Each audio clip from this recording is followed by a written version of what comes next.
வணக்கம். தந்தை ஊடகத்தை கவனித்துக் கொண்டிருக்கிற நேயர்களுக்கு வணக்கத்தை தெரிவித்துக் கொள்கிறேன். இன்று நாம் ஒரு தெரிந்து கொள்ள வேண்டிய ஒரு செய்தியை பற்றி, அந்த செய்தி கோர்வை பற்றி நாம் தெரிந்து கொள்ளப் போகிறோம். கிறித்தவ அறிஞர் திருமிகு மைக்கேல் அவர்கள் நமது அரங்கத்திற்கு வந்திருக்கிறார்கள்.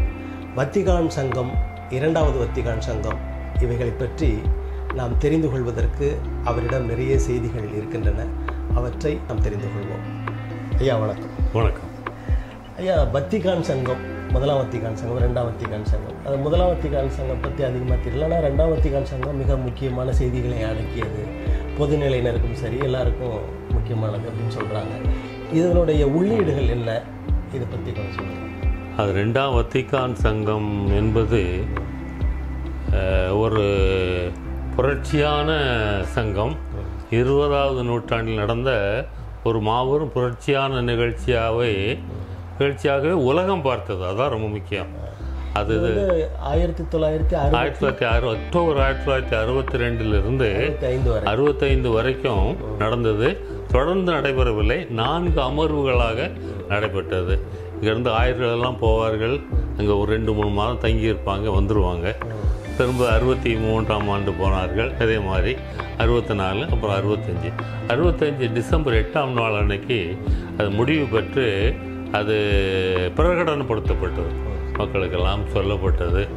அதனால் இது ஒரு மாபெரும் திருச்சபையில் நடந்த ஒரு நிகழ்ச்சி என்பதை விட உலகத்தில் நடந்த ஒரு மாபெரும் நிகழ்ச்சியாகவே உலகம் வந்து அன்றைக்கு பார்த்தது.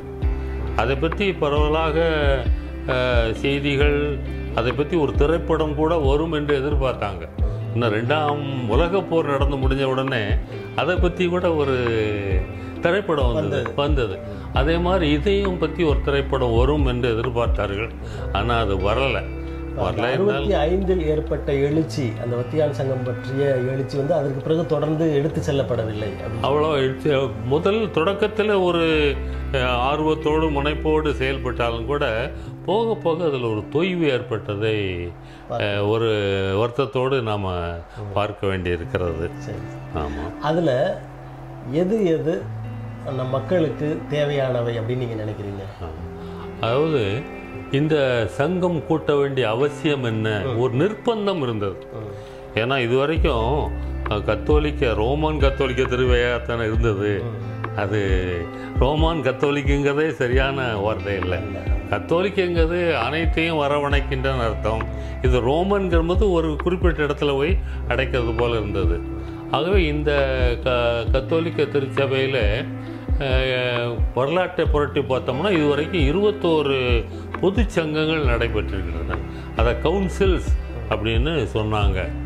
அது ஏதாவது விசுவாச சத்தியம்னு சொல்கிறோம்ல, நம்பிக்கை உண்மைகள், இந்த நம்பிக்கை உண்மைகளை பற்றி ஏதாவது கருத்து வேறுபாடு இருந்தது, அதை பற்றி உறுதிப்படுத்த வேண்டியது இருந்ததுன்னா சங்கங்கள் கூட்டியிருக்கிறாங்க.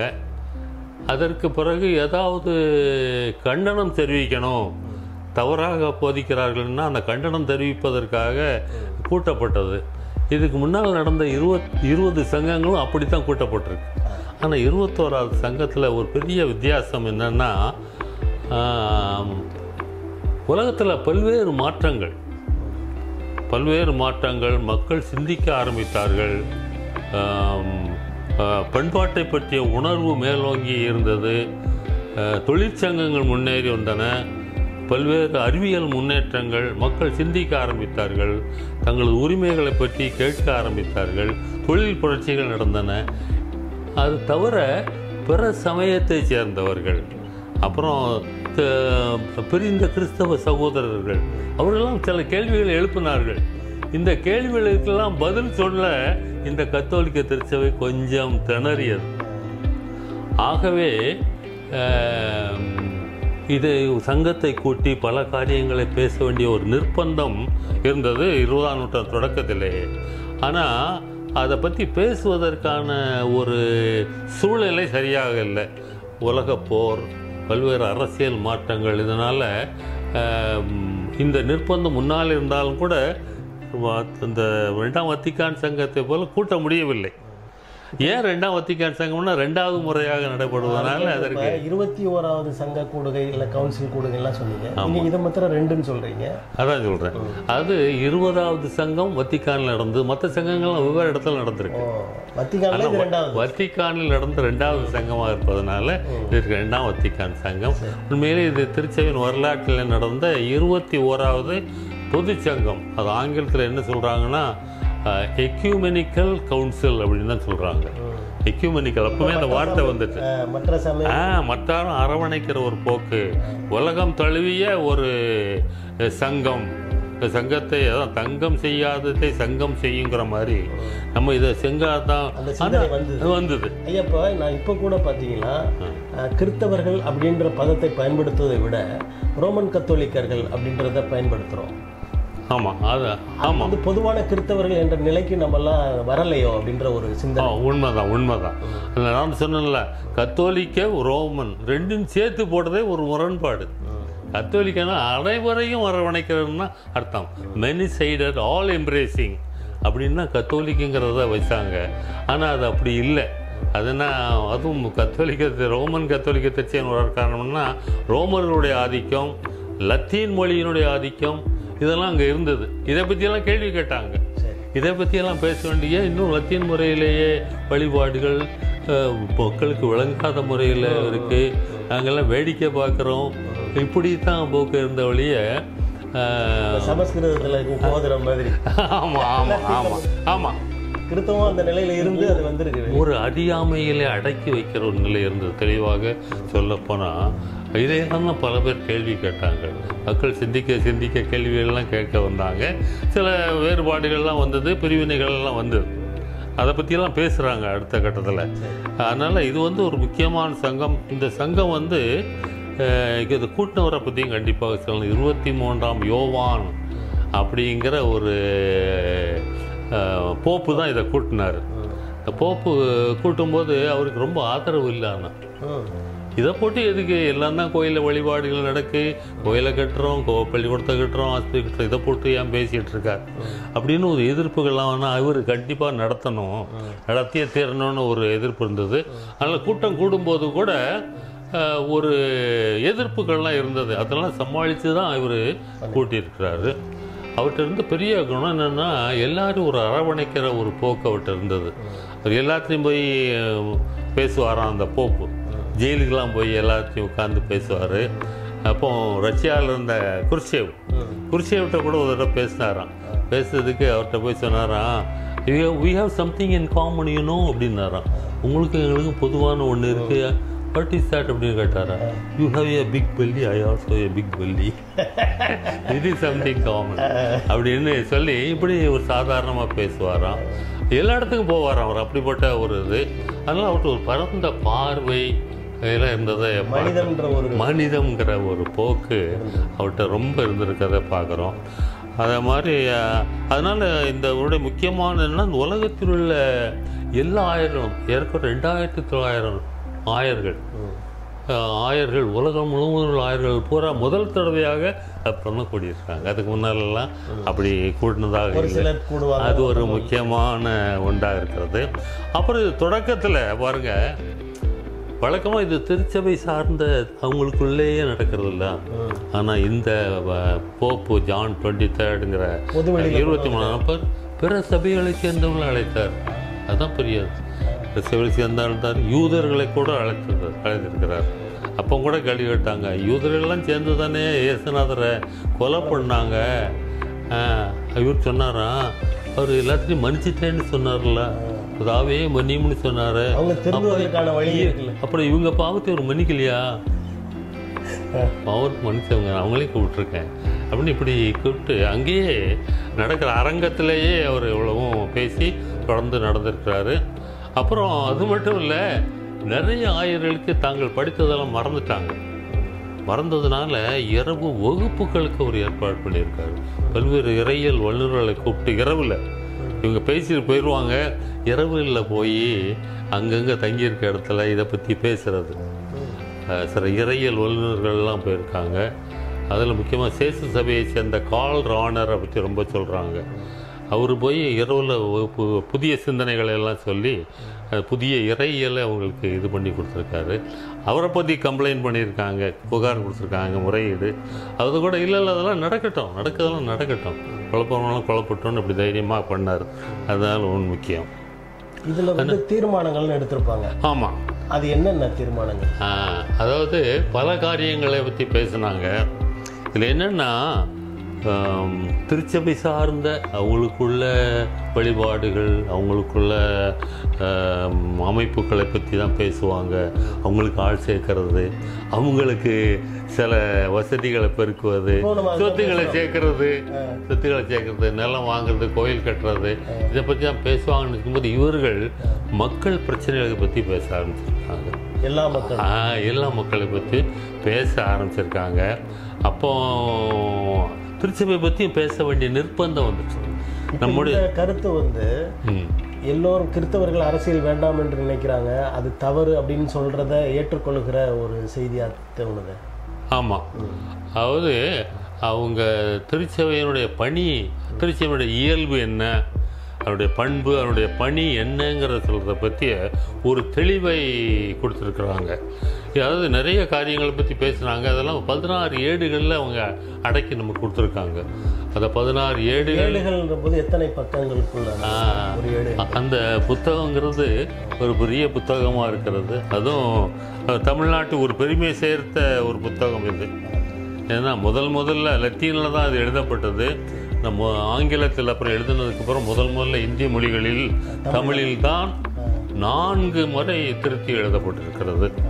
ஆமாம். அது முக்கியமாக திருச்சியில் உள்ள இறையியல் கல்லூரிக்கு தான் அந்த பெருமை சேரும். இதுதான் அதனுடைய புத்தகம்.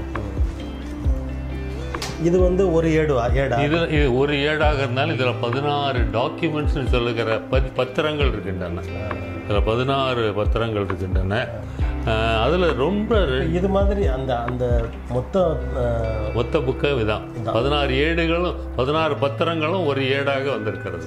இதை மொத்தமாக 2ஆம் வத்திக்கான் சங்க ஏடு அப்படின்னு சொல்கிறாங்க. ஆனால் அதில் 16 பத்திரங்கள் இருக்குது. இதில் 2 எல்லாத்தையும் பற்றி சொல்லாட்டாலும் கூட 2 பற்றி கண்டிப்பாக சொல்லணும். ஒன்று வந்து ஒரு புரட்சியான ஏடு. புரட்சியான ஏடுனா பிற சபைகளை பற்றி, கிறிஸ்தவ சபைகள், பிற சமயங்கள், கடவுள் மறுப்பு கொள்கையாளர்கள், அவங்களெல்லாம் சேர்த்து ஒரு ஏடு வந்திருக்கு. கிறிஸ்தவம் எல்லா சபைகள் மக்களோடு ஒரு கிறிஸ்தவர்கள், கிறிஸ்தவ சபைகளுக்கு சேர்ந்தவர்களுக்கு ஒரு தனி ஏடு வந்திருக்கிறது, கிறிஸ்தவ ஒன்றிப்புன்னு. அப்புறம் கிறிஸ்தவமெல்லாம் பிற சமயங்கள், கடவுள் மறுப்பு கொள்கையாளர்கள், அதை பற்றியும் ஒரு ஏடு வந்திருக்கு. இந்த ஏட்டை பற்றி 16 ஏடும் பேசுது. 16 ஏட்லையும் இதை பற்றி வந்து 4 பிரிவுகளையும் 16 பிரிவுகளும் பேசுகிறது. இதை பற்றி பேசு. பிற சமயங்கள், பிற கொள்கையாளர்கள், பிற சபைகளை சேர்ந்தவர்களோடு நமக்குள்ள உறவு, உரையாடல், ஒத்துழைப்பு, இதை பற்றி 16 ஏடுகளும் பேசுது. இன்னொரு முக்கியமான ஏடு, இன்றைய உலகில் திரு அவை எப்படி இருக்கணும். திரு அவையை பற்றி ஒரு ஏடு இருக்கிறது. ஆனால் ரொம்ப புரட்சியான ஏடு வந்து இன்றைய உலகில் திரு அவை எப்படி இருக்கணும். அப்போனா திருச்சபை எதற்காக இருக்கிறது அப்படின்னு பார்க்கும்போது, திருச்சபை வந்து ஒரு ஊழியனாக இருக்க வேண்டும். இந்த உலகத்திற்கு ஊழியனாக இருக்க வேண்டும். உலக பிரச்சனைகளை தன்னுடைய பிரச்சனைகளாக ஏற்று அது பணிபுரிய வேண்டும். திருச்சபை ஒரு பணி புரிகிற இயக்கம். இயேசு பெருமானுடைய பணியை தொடர்ந்து ஆற்றுவதற்காக இருக்கிற ஒரு மக்கள் இயக்கம் அப்படிங்கிற ஒரு சிந்தனை வந்திருக்கிறது. அதில் இடையில கூட அந்த ஒரு கார்டினல் ரொம்ப தாழ்வாக சொன்னாராம், திருச்சபையை மக்களிடம் ஒப்படைங்க, நீங்களே வச்சுக்கிட்டு இருக்காதீங்க, திருச்சபையை மக்களிடம் ஒப்படைங்க, நீங்கள் மாதிக்கம்லாம் பண்ணாதீங்க. திருச்சபை வந்து இறையாட்சியினுடைய அடையாளமாகவும் இறையாட்சியினுடைய கருவியாகவும் இருக்க வேண்டும் அப்படிங்கிறத ரொம்ப தெளிவாக சொல்லியிருக்காங்க. இறையாட்சினா அங்கே சமத்துவம், சகோதரத்துவம், பகிர்தல், கூட்டு பொறுப்பு, இணைந்து செய்தல், இதெல்லாம் இருக்கணும். அதெல்லாம் இல்லை திருச்சபை. அதனால் இன்றைக்கி திரு அவைங்கிறது இறையாட்சியினுடைய அடையாளமாக இல்லை. இன்னும் இந்த சைன் ஆஃப் த கிங்டம் அப்படின்னு சொல்கிறாங்க. இன்னொன்று என்ன சொல்லிட்டா, இறையாட்சியோட கருவியாக இருக்கணும். இறையாட்சிக்காக உழைக்கிற ஒரு மக்கள் இயக்கமாக இந்த திருவை இருக்கணும். அது இல்லாமல் நீங்கள் வேற என்னெல்லாமோ பண்ணிகிட்டு இருக்கீங்க அப்படிங்கிற ஒரு போக்கை வந்தது. அது மட்டும் இல்லை, திருவை பற்றி சொல்லும்போது இது கடவுளுக்கும் மனிதர்களுக்கும் இந்த வெர்டிக்கல்னு சொல்கிறாங்க, செங்குத்தான ஒரு பார்வை. இன்னொன்று பரந்த பார்வை, மக்கள் அனைவரையும் உள்ள அன்பையும், இந்த கடவுளுக்கும் மக்களுக்கும் உள்ள அன்பையும் குறிக்கிற ஒரு அடையாளமாக இருக்க வேண்டும். அவையுடைய பார்வை ரொம்ப வளர்ந்து போயிடுச்சு. உலகத்தை ஒரு அரவணைக்கின்ற ஒரு பார்வையை இந்த 2ஆம் வத்திக்கான் சங்கம் கொண்டது. அதுக்கு முன்னால் எப்படி இருந்ததுன்னா, திரு அவை உலகின் மேல் ஆதிக்கம் செலுத்துகிற ஒரு போக்கு இருந்தது. உள்ளுக்கே நாங்கள்லாம் அருள் பணியாளர்கள், reverence, most reverend, his excellency, அதெல்லாம் விட்டுட்டு நம்மெல்லாம் ஊழியர்களாக இருக்கணும் அப்படிங்கிற ஒரு போக்கு. எல்லாரும் நம்மெல்லாம் ஈக்குவல். கடவுள் நமக்கு ஒரு மாண்பை கொடுத்துருக்கா, மனித மாண்பை கொடுத்துருக்கா. மனித மாண்பு தான் முதல்ல இருக்கணும் ஒழிய மற்ற அடையாளங்கள்லாம் பின்னால் தான் வரணும் அப்படிங்கிறத பற்றி ரொம்ப 2ஆம் வத்திக்கான் சங்கத்தில் இன்றைய உலகில் திருச்சபை ஏடு அதை பற்றி 16 ஏடுகளும் விவிலியத்துக்கு அடுத்தபடியாக அடுத்த நிலையில வைத்து போற்ற தகுந்த அல்லது அதை கடைபிடிக்க வேண்டிய ஏடுகள். விவிலியத்தினுடைய விளக்க ஏடாகவே இது இருக்கிறது. அது விவிலியத்தை பற்றியும் பேசுது. விவிலியத்தை இப்படி இருக்கிறது போல இருக்க வேண்டாம், கடவுள் தன்னை இன்னும் தொடர்ந்து வெளிப்படுத்தி கொண்டே இருக்கிறார். டிவைன் ரெவலேஷனை பற்றி பேசுது. அடுத்தது நான் இப்போ சொன்னது கிங்டம் ஆஃப் காடை பற்றி சொன்னோம்ல, அதே மாதிரி இறை திட்டம்னு ஒன்று இருக்கிறது. அப்புறம் இறை வெளிப்பாடு, இறை திட்டம், இப்போ ஒன்று இறையாட்சி. இந்த 3 பற்றி அவங்க ரொம்ப தெளிவாக பேசியிருக்கிறாங்க. இறையாட்சிங்கிறது திரு அவைக்குள்ள மட்டும் இல்லை, உலகம் முழுதும் இருக்கணும். அதை நிறைவேற்றுவதுதான் ஆட்சி இங்கே வரணும்னா நம்ம உங்கள் திருச்சபைக்குள்ள மட்டும் இல்லை, உலகம் முழுவதும் எல்லா மக்களும் கடவுளுடைய பிள்ளைகள் அப்படிங்கிற உலகத்தை அரவணைக்கிறான திருச்சபை உலகத்தின் மேலும் ஒரு வெறுப்பை, ஒரு என்ன சொல்கிறது, ஒரு முறிவு வச்சிருந்தது. திரு அவை பிற கிறிஸ்தவ சபைகளோடு உறவை முறித்திருந்தது, பிற மதங்களோடு உறவை முறித்திருந்தது, கடவுள் மறுப்பு கொள்கையாளரோட உறவை முறித்திருந்தது. ஆனால் அதெல்லாம் விட்டுட்டு இன்றைக்கி திரு அவை என்ன பண்ணுதுன்னா, நம்மளும் தப்பித மாட்டோம், அவங்களும் தப்பித மாட்டாங்க. நாம் முக்கியம் இல்லை, கடவுள் முக்கியம், இயேசு பெருமான் முக்கியம், அவர் தான் நடுவில் இருக்கணும் அப்படிங்கிற ஒரு பார்வை. அப்புறம் இன்னொன்று, பிற மக்கள் மூலமாகவும் பிற சபைகள் மூலமாகவும் கடவுள் செயல்படுகிறார். அதை எல்லோரும் புரிந்து கொள்ள அதான் அதை ரொம்ப அழுத்தி சொல்கிறாங்க. நம்மகிட்ட மட்டும் இல்லையா, நம்மகிட்ட மட்டும் கடவுள் இல்லை, கடவுள் எல்லாத்துலேயும் செயல்படுறாரு. அதனால இந்த உலகத்தை தொடர்ந்து படைத்து கொண்டிருக்கிறார் அப்படிங்கிற ஒரு சிந்தனை. இந்த செய்தியோட ஒன்று இங்கே நினைவு வந்து எனக்கு வலம்புரிஜான் அவர்கள் ஒரு பட்டிமன்றத்தில், கிறிஸ்தவர்கள் மட்டும்தான் பரலோகத்துக்கு போக முடியுமா அப்படின்னு நினைக்கிறீங்களா? கிடையாது, எல்லா சமயத்தோடும் போவாங்க அப்படின்னு. அந்த மாதிரியான ஒரு இந்த பரலோகத்தை பற்றி கூட ஒரு புதிய சிந்தனையை வைத்திருக்கிறது. இதில் நம்ம ஆழ்ந்து படிக்கிறவங்களுக்கு தெரியும். இப்போ நீங்கள் ஏன் நல்ல வாழ்க்கை வாழனா, நான் பரலோகத்துக்கு போகணும், அதுக்காக நான் இங்கே இருக்கிறேன் அப்படிங்கிற பார்வையை விட, இன்றைக்கு இந்த உலகத்தை பரலோகமாக மாற்ற வேண்டும் அப்படிங்கிற ஒரு போக்கை இதில் பார்க்குறோம். நீங்கள் மேலே நோக்கி பார்க்க வேண்டாம், கடவுளே மனிதனாக இயேசு பெருமானாக மண்ணை நோக்கி வந்தார்னா நீங்கள் விண்ணை நோக்கியே பார்த்துக்கிட்டு இருக்கீங்க. இந்த மண்ணை சரி பண்ணுங்க, மண்ணை சரி பண்ண, அதுதான் என்னுடைய வேலை. திருவனுடைய பணியை இந்த உலகத்தில் உள்ள மக்களெல்லாம் எந்த பணியும் இல்லாமல் மகிழ்ச்சியோடு உள்ளதையெல்லாம் பகிர்ந்து கொண்டு சகோதரர்களாக ஒரே கடவுளுடைய மக்களாக வாழ வேண்டும் என்பது தான் இறை திட்டம். அந்த திட்டத்தை நிறைவேற்றுவதற்கு தான் திரு அவை இருக்கிறது. ஆகவே இன்றைக்கு உலகத்தில் உள்ள பிரச்சனைகளை பற்றியெல்லாம் பேச வேண்டியது நம்முடைய கடமை. அதான் அவங்க ஒரு வார்த்தை நல்லா காலத்தின் அறிகுறிகளை துளாவி அறிய வேண்டும். 2ஆம் வத்திக்கான் சங்கம் சொல்கிற வார்த்தை, துளாவி அறிய வேண்டும். காலத்தின் குறிகள் வழியாக கடவுள் இன்னும் பேசிக்கொண்டே இருக்கிறார். கடவுள் இன்னும் உலகத்தை விட்டு போகலை. கண்ணதாசன் வார்த்தையில் சொல்லுவாருன்னா, ஊஞ்சலை ஆட்டி விட்டு உயரத்திலே தங்கி விட்டான் கடவுள் அப்படிங்கிறத வாங்கி மறைந்திருந்தே பார்க்கும் மர்மம் என்ன, நமக்குள்ளேயே இருக்காரு, மறைந்து இருக்கிறாரு. அவரும் நம்மளோடு செயல்படுகிறார். இந்த உலகத்தை தொடர்ந்து படைத்து கொண்டே இருக்கிறார். உலகம் முன்னேறி கொண்டே இருக்கிறது. மனிதர்கள் இன்னும் வாழ வேண்டும், இன்னும் நிறைவே அடையவில்லை. இந்த உலகம் இன்னும் நிறைவே அடையவில்லை, நிறைவை நோக்கி பயணம் செய்துகிறது. அதனால் இந்த உலகத்தை ஒரு புதிய பூமியாக, புதிய வானமாக மாற்ற வேண்டும் அப்படிங்கிற ஒரு போக்கோடு தான் எல்லா மக்களோடும் இந்த திருகோவை பயணம் செய்ய வேண்டும். அதான் இன்னைக்கு சினாடுலாம் நடத்துகிறாங்க பார்த்தீங்களா? சினாடுக்கு முன்னால் 1000 மட்டும் கூடி பேசுவாங்க. இப்போ அது மட்டும் இல்லை, மக்களை கூப்பிடுங்க, பிற சமயத்தாரை கூப்பிடுங்க, பிற சபைகளை சேர்ந்தவர்களை கூப்பிடுங்க, ஏன் நல் மனம் கொண்ட கடவுளை நம்பாதவர்களையும் கூப்பிடுங்கள் அப்படிங்கிற போக்கு இன்னைக்கு வந்துருக்கு. சினடல் சர்ச்சின்னு இன்னைக்கு வந்துட்டாங்க. எல்லாம் இணைந்து பயணம் செய்வோம்.